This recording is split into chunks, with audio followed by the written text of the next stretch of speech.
Fala galera, como é que vocês estão? Espero que estejam bem, sejam bem-vindos a mais um vídeo do nosso canal. Como vocês sabem, ou talvez não saibam, eu sou Ítalo Marques e esse é o Noah no Ar. E hoje eu venho falar sobre o sétimo e último episódio da segunda temporada de The Last of Us. E logo de início eu devo dizer que, assim como eu esperava, a série terminou no exato ponto em que eu achei que ela ia terminar essa temporada. Porém, a que custo, não é, meus amigos? Mas a gente vai falar disso mais tarde. Se você quer saber o que eu acho sobre esse novo episódio, é só aguardar aí para depois da vinheta.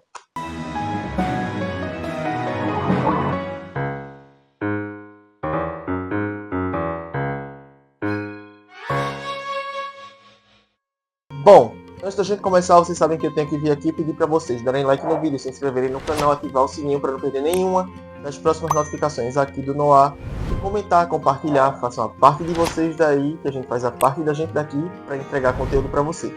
Não vai custar nada para vocês, vai ajudar bastante a gente e desde já a gente agradece demais. Jabá feito, bora pro tema. O sétimo episódio da segunda temporada de The Last of Us se inicia com uma conversa ocorrendo ali pelo rádio que os Wolves usam para conversar, o pessoal da WLF, onde a mais nova ordem está sendo passada para todos os soldados. Eles vão cortar a comunicação pelo rádio. Ordens do próprio Isaac, porque aparentemente eles perceberam que eles estavam sendo ouvidos por alguém que não era do Exército dos Lobos. Então, eles estão preferindo evitar dar informações gratuitas através do rádio. Logo após isso, temos uma cena em que Jesse está tentando tirar a flecha da coxa de Dina e ela está gritando de dor e ele está pedindo que ela se acalme, que ele não pode puxar a flecha por onde ela entrou, ele vai ter que empurrar para tirar pelo outro lado porque ele tem medo que ela corte uma artéria se ele puxar. E Dina está preocupada em como ele vai fazer isso. E aí ele diz que sabe onde fica as artérias, mas ela está super nervosa, ele manda até ela calar a boca e esteriliza a flecha com uísque e oferece um pouco para ela tomar. Ela está dizendo que ela não pode morrer, e aí para ela se acalmar ele oferece ali a bebida alcoólica e ela recusa, e ele meio que insiste para ela tomar e ela fala que ela não quer tomar, ela rejeita a todo custo. Então ele puxa a flecha e aí corta a cena, nós já temos alguns momentos depois a flecha já removida, Dina está descansando e Ellie chega no teatro batendo na porta. Jesse pergunta a ela algumas coisas para saber se realmente é ela que está batendo, se ela está sozinha, se ela está infectada. E aí, quando ele percebe que não, ele abre a porta e ela entra. A primeira coisa que ela faz é perguntar onde é que está Dina. Em cima de Jesse está perguntando a ela onde é que ela estava, mas ela não está nem aí, ela quer saber o que está acontecendo com Dina. Então ela vai até onde Dina está descansando, ali no camarim do teatro. E quando ela chega, Dina está cochilando. Dina acorda, pergunta como é que ela está, ela diz que está bem, e ela pergunta como é que o bebê está. E Dina fala que sabe que ele está bem, ela sente isso. E Dina, percebendo que ela está machucada, pede para ela sentar de costas para ela lavar os ferimentos das costas de Ellie. Então ele faz o que ela pediu, tira a blusa e ela vai lá lavar as escoriações que Ellie tem nas costas por conta dos confrontos que ela enfrentou. E aí elas têm uma conversa sobre Nora, e Ellie fala que ela conseguiu apenas 2 palavras de Nora, que já estava se transformando por conta da infecção, e ela só disse baleia e roda. Então Ellie diz que talvez não faça sentido nenhum, porque pelo fato de Nora estar infectada, podia ser que ela estivesse dizendo coisas sem sentido. Mas Dina pergunta se Ellie matou Nora, e Ellie diz que não, que deixou ela lá morrer pela infecção mesmo, virar fungo. E depois disso, Dina fala que talvez fosse o melhor mesmo, e Ellie diz que talvez não fosse. Que ela fez ela falar, que achou que fosse difícil fazer ela falar, mas que foi fácil, ela só continuou batendo em Nora até conseguir o que ela queria. Isso aí é como se fosse ela fazendo uma autocrítica de onde ele está chegando por conta da vingança. Nesse momento, Ellie se sente incumbida de contar a Dina toda a verdade sobre o que aconteceu em Salt Lake City, no hospital, que desencadeou todo esse ciclo de vingança, conta o que Joel realmente fez para salvar a vida dela e como isso desencadeou na morte dele, que colocou ele nessa trilha atrás de Abby para vingar a morte de Joel também. E quando Dina sabe da verdade, ela fica profundamente abalada e diz que eles precisam ir para casa. No dia seguinte, Jesse e Ellie estão se organizando para ir atrás de Tommy, num ponto de encontro que Jesse e Tommy combinaram. Jesse ainda está abalado com Ellie por conta do que ela fez, a amizade deles dois está ali em xeque, ele está muito bravo. Ele não tá falando com ela direito, mas eles precisam encontrar Tommy e Dina precisa ficar no teatro descansando. Nessa hora, Dina vem até ele, dá uma pulseira dela para ele, dizendo que é um amuleto que é para dar sorte, e fala que ficou vivo até agora, então o amuleto deve funcionar. Aí Ellie e Jesse se preparam para sair do teatro, pedem para Dina colocar a barricada de volta assim que eles saírem para ficar protegida ali dentro, e eles vão pelas ruas até o ponto de encontro que Jesse e Tommy tinham combinado. Enquanto estão caminhando pelas ruas, Ellie pergunta a Jesse como ele as encontrou, e ele fala que ele e Tommy chegaram ao ponto onde elas deixaram Estrela, expandiram um raio de 5 km para procurar, e foi assim que Jesse chegou ao teatro, achou os vestígios delas lá, e foi ao encontro delas, onde ele as achou lá lutando contra os infectados. E Jesse tá com aquele teor de fúria durante toda a conversa, até que chega um momento que ele não aguenta e fala que ele já ligou os pontos. Que ele percebeu que Dina falou que não podia morrer, ao invés de não queria. Ela rejeitou bebida alcoólica, coisa que ela normalmente não faz, e que as duas estão se olhando de maneira diferente. Ele já conseguiu perceber isso e fala que provavelmente Dina está contando mais coisas a ele do que conta a ele, como o fato dela estar grávida, por exemplo. E ele ainda tenta remediar, dizendo que provavelmente Dina vai contar a verdade para ele mais pra frente, e ele simplesmente fala que ele não quer morrer ali, que por conta de Ellie eles estão no meio de uma zona de guerra e que ele só quer encontrar Tommy para tirar todo mundo dali e deixar o bebê dele a salvo em Jackson. Então eles continuam avançando pelo caminho e ele até observa que uma das grafitagens ali do Serafita tem um desenho diferente da profetisa e ela se pergunta se existe mais de uma profetisa para eles. E Jesse diz que aparentemente sim. Depois disso eles apertam o passo e se abrigam numa garagem porque começa a chover e ouvem uns disparos, o que faz com que eles se escondam e um Serafita entre nessa mesma garagem. Ele é jovem, é um menino.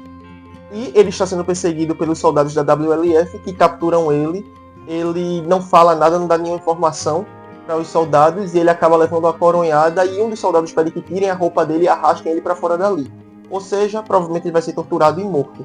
E Ellie e Jesse estão observando a cena. Ellie tem o instinto de querer salvar o menino, mas Jesse segura ela. Fala que tem 6 soldados da WLF para eles enfrentarem, eles não vão conseguir dar conta.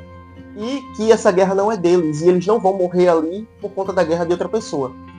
Na cena seguinte, temos um momento ali no acampamento da WLF, onde a Sargento Elise está conversando com Isaac, dizendo que os soldados estão todos prontos do lado de fora, e Isaac pergunta onde é que Abby está, porque ela sumiu. E aí Elise fala que Owen e Mel também sumiram.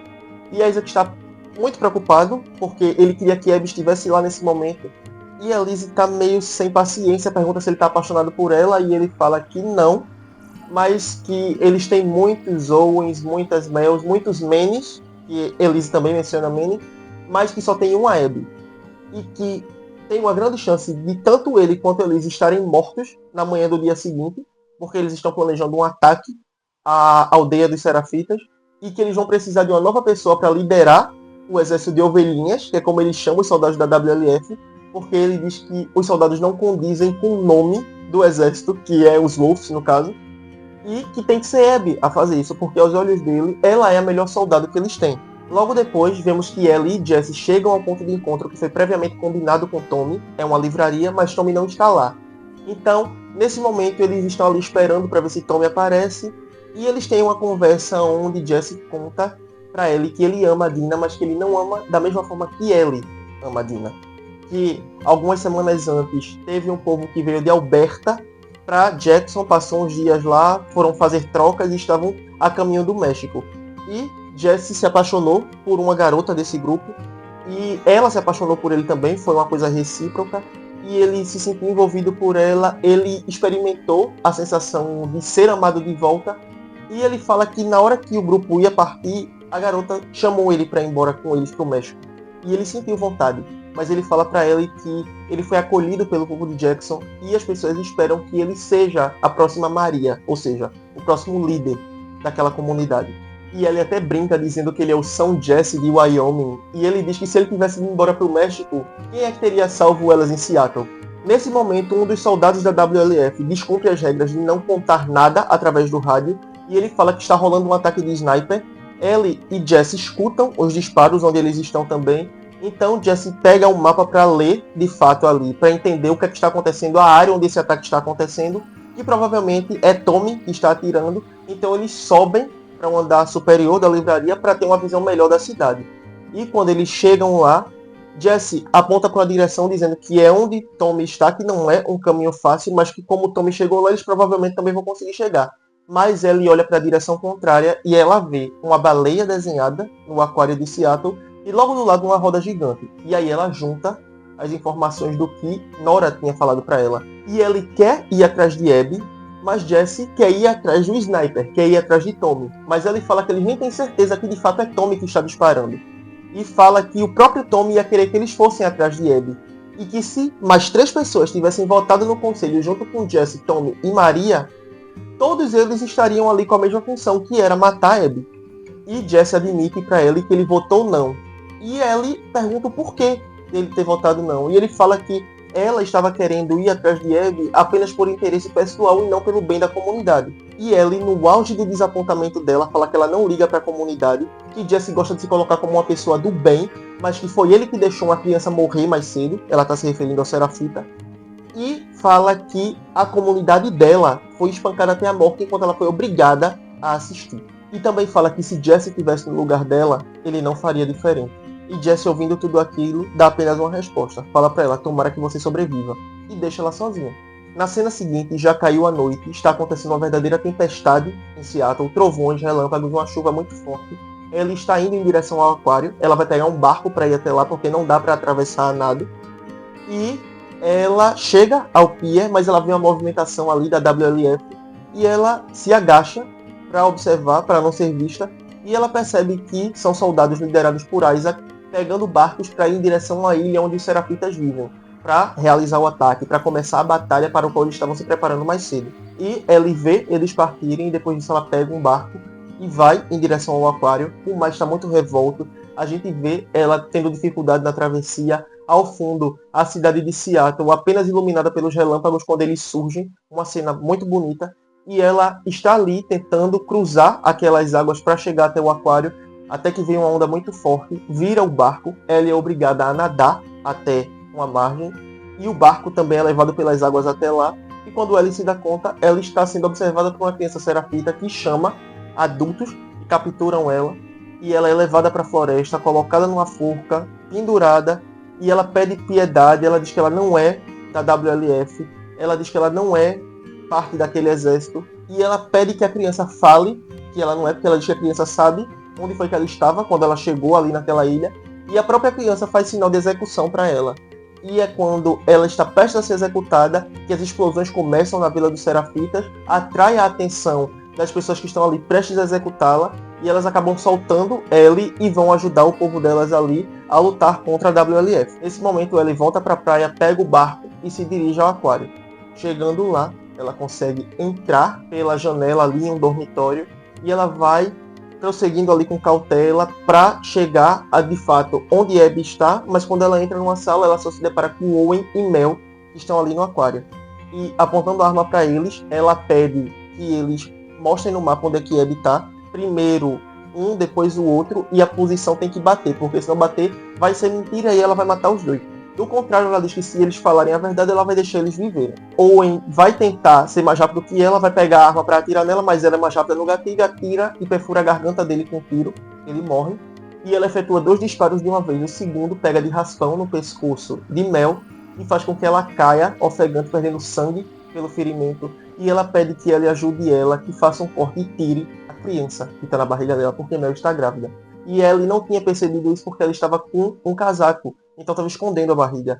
E Ellie fica desesperada diante daquilo ali. Mel está dando as instruções para ela cortar e tirar a criança como ela deve fazer, mas Ellie não sabe seguir as instruções, ela não sabe o que Mel está dizendo, e ela acaba deixando Mel morrer com a criança também. Ela fica em choque naquele momento ali por conta do que ela fez, ainda que ela não soubesse que Mel estava grávida. E é quando Tommy e Jesse chegam, pegam ela e tiram ela dali. Na cena seguinte, eles já estão de volta ao teatro. Ela está abalada por conta do que ela fez, mas Tommy tenta tranquilizar ela, dizendo que ela não sabia que Mel estava grávida, e eles estão planejando ir embora no dia seguinte. E ele fala que Abby continua viva, mas aí Tommy pergunta se ela consegue lidar bem com isso, se ela aceita isso. E ele fala que ela tem que aceitar, porque de fato ela está começando a questionar até que ponto a vingança dela ia levá-la. Então ele decide ir arrumando as coisas para eles partirem no dia seguinte, porque devido ao mau tempo não seria muito prudente levar Dina para viajar por conta da gravidez e pelo fato dela estar ferida. Então ele vai arrumar a bagagem para organizar tudo para o dia seguinte. É quando Ellie e Jesse têm uma conversa e Ellie agradece por ele ter voltado para o aquário para resgatar ela lá. E ele fala que talvez não tenha sido por vontade própria, talvez tenha sido porque Tommy obrigou ele. E ela pergunta se Tommy obrigou e ele fala que não. Ele realmente foi porque ele quis. E aí ela agradece a ele, diz que ele é uma boa pessoa. E ele fala que ele também pensou em outro fator, que se fosse o contrário, se ele tivesse em perigo, ela ia virar o mundo do avesso para salvar ele também. E ela admite que faria isso mesmo. Nesse momento eles escutam um barulho e eles vão correndo, é algo em relação a onde Tommy está. Então eles vão até lá e assim que eles abrem a porta, Jesse não tem nem chance de ver o que está acontecendo porque ele recebe um disparo direto no rosto dele e ele cai morto. E ele fica em choque com aquela visão ali. Ela está agachada, se protegendo de qualquer disparo que possam fazer contra ela. E é Abby que está lá com Tommy na mira pedindo para ela levantar. Ela joga a arma de lado como Abby pede, levanta com as mãos para o alto e diz que é ela quem Abby quer, que foi ela que matou os amigos de Abby, porque foi por isso que Abby foi lá atrás dela, e fala que ela é a pessoa a quem Abby está procurando, porque foi ela que Joel salvou quando matou o pai dela. Então Abby fala que deixou ela viver e que ela desperdiçou a chance. Depois disso a cena corta, temos um barulho e aparentemente parece um barulho de tiro, mas depois temos dois barulhos iguais em sequência, que é alguém batendo na porta. Abby está acordando, tem um soldado da WLF dizendo que Isaac está chamando por ela, e ela fala que já vai lá encontrar ele, e é quando ela se vê ali dentro de um estádio, que é onde a WLF está abrigada ali, tem plantações, tem veículos, tem animais sendo criados ali, é uma comunidade dentro de um estádio, eles são extremamente organizados, e ela está observando tudo aquilo ali, e depois ela vai ao encontro de Isaac, é quando aparece Seattle, dia 1, e o episódio se encerra. Como eu falei e já estava esperando que fosse acontecer, essa temporada se encerrou quando o ponto de vista muda e a gente vai agora acompanhar Abby no decorrer desses dias em que ela esteve em Seattle. Talvez a gente veja um pouco antes também. Então, a partir de agora, Abby vai ser a protagonista na próxima temporada, onde vamos entender tudo pelo ponto de vista dela, as motivações dela, os personagens que estão ali no entorno dela. Vai ser uma história contada por dois vieses diferentes. E agora chegou a vez de Abby mostrar a versão dela. Então, foi uma temporada que se encerrou aqui com o ponto de vista de Ellie, para que a gente de fato agora consiga entender a história como um todo, através do outro lado também. Eu achei que esse episódio foi um episódio bom, porém, ele deixou a desejar muita coisa, e não apenas por ele, mas pela temporada inteira. Porque tinham coisas que eu estava querendo entender como é que eles iam fazer para encaixar dentro dessa temporada, e algumas coisas eles simplesmente deixaram de lado e fingiram que não existiu. Como, por exemplo, o fato de que depois que Nora morre, depois que Ellie mata a Nora, nós temos Ellie matando Manny também. E Manny foi esquecido no churrasco da vingança, porque Ellie jurou todos eles de morte e deixou Manny passar. Ela matou Owen, matou Mel, e ele simplesmente seguiu ileso ali. E ele é mencionado nesse episódio, o que deixa o erro ainda mais evidente. O fato de eles terem esquecido isso. Porque, de fato, eu fiquei esperando isso acontecer e não aconteceu. E eu já estava me perguntando como é que eles iam fazer funcionar, porque seria muita coisa dentro de um episódio só. Que no caso seria esse que sobrou, né? Porque Nora morreu no quinto, o sexto foi flashback e o sétimo tinha muita coisa para acontecer. Foi uma temporada que não abarcou todos os acontecimentos do ponto de vista de Ellie que a gente tem no jogo. Não teve a morte de Manny, não teve Ellie enfrentando o Rei dos Ratos, que o fandom estava esperando muito por essa sequência, que é o último estágio da infecção. É uma cena muito marcante dos jogos e eles não colocaram ela na série, porque eles gastaram muito tempo de tela, como eu já disse anteriormente, com coisas que não eram tão relevantes para a história. A situação de Ellie com Dina, esse triângulo amoroso com Jesse, ficou uma coisa muito novelesca dentro da história que não era nem para ser o foco. Porque The Last of Us Parte 2 é um jogo implacável, é um jogo violento, é um jogo sobre como Ellie se perde dentro do próprio ciclo de vingança dela, como ela vai cada vez mais para dentro da escuridão até ela se perder e até ela perder muita coisa em nome disso. E nós não tivemos isso aqui. Nós tivemos uma personagem com hesitações românticas, com dilemas que se questionava o tempo todo, mas não é assim que funciona. Ellie está cega de vingança o tempo todo. Ela está com muito ódio. Ela quer e a forra a todo custo. E ela só começa a pensar sobre isso quando já é tarde demais. Aqui nós tivemos Ellie pensando a cada momento do percurso. Isso descaracterizou a personagem de certa forma, quando a gente enxerga agora toda a temporada como um conjunto só. E isso faz com que a série seja obrigada agora a encontrar uma nova essência independente do game. E isso pode ser prejudicial. Porque se eles queriam agradar gregos e troianos, ou seja, a quem é fã do game e a um público que não consome game, mas que a partir da série vai conhecer a história, eles estão perdendo uma para ganhar apenas outra. Que no caso é a parcela que não tem familiaridade nenhuma com os games da franquia. Então é algo que está me preocupando. Foi um episódio que eu gostei em certo ponto quando ele foi fiel à história, mas eu acho que eles deixaram muita coisa passar no final das contas. E é impossível agora desvincular esse último episódio do resto da temporada como uma história só. Porque olhando para ele, você lembra do que faltou nos outros e que ele tinha por obrigação compensar. Nos aspectos técnicos, o episódio está muito bom, a ambientação está perfeita, espetacular. Aquela Seattle ali distópica, toda destruída pós-apocalíptica, está muito linda, deslumbrante como sempre. As locações, a forma como eles enquadram, tudo está muito bonito. A cena em que ela e Jess estão observando a cidade é uma cena muito bonita desse episódio. Os diálogos também são bem escritos, bem estruturados, ainda que eles não remetam totalmente à história original na qual a série está se baseando. Mas nós temos muita qualidade técnica, as cenas filmadas durante a tempestade muito bonitas, lindas mesmo. A travessia de barco, a cidade iluminada por relâmpagos, tudo está muito bonito.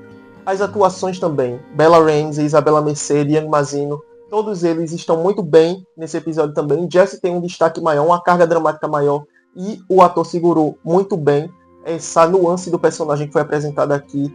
Nós temos na última cena a participação de Caitlin Dever, e ela também está muito boa como Abby, como sempre. Então, eu gostei muito dos aspectos técnicos, das atuações, mas o roteiro da temporada em si deixou um pouco a desejar para as expectativas que o público, no geral, e principalmente os fãs do game, e eu também, estava tendo para esse novo momento da história. Então eu espero que a próxima temporada eles sejam um pouco mais fiéis, sigam mais à risca, tentem contornar algumas coisas que eles deixaram a desejar nessa temporada, apesar de que vai ser difícil porque o ponto de vista é totalmente diferente. Então o que ele está vivenciando, Abby não vai presenciar. Então é algo que eles vão ter que ver aí como é que eles vão fazer para contornar, para trazer a fidelidade de volta, para colocar a história de volta no eixo que ela precisa seguir para passar a mensagem que o game passa, se esse ainda for o objetivo deles. Então é isso, galera. Essa foi a minha opinião sobre o 7º episódio da 2ª temporada de The Last of Us. Eu espero que vocês tenham gostado. Se vocês gostaram, não esqueçam de dar like no vídeo, se inscrever no canal, ativar o sininho para não perder nenhuma das próximas notificações aqui do Noir.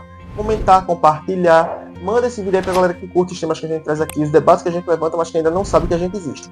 Não pede pra pessoa se inscrever não. Deixa ela vir, ter a própria experiência e aí ela decide se inscreve ou não. Não vai custar nada pra vocês, vai ajudar bastante a gente e desde já a gente agradece demais. Se você é novato, vai ter mais vídeos linkados aqui no card para você conhecer mais sobre o nosso trabalho aqui no Noir. Se você é veterano, eu te agradeço por ter visto esse vídeo até aqui. Aguardo todos vocês na próxima, sendo novatos ou veteranos. E até lá, tchau!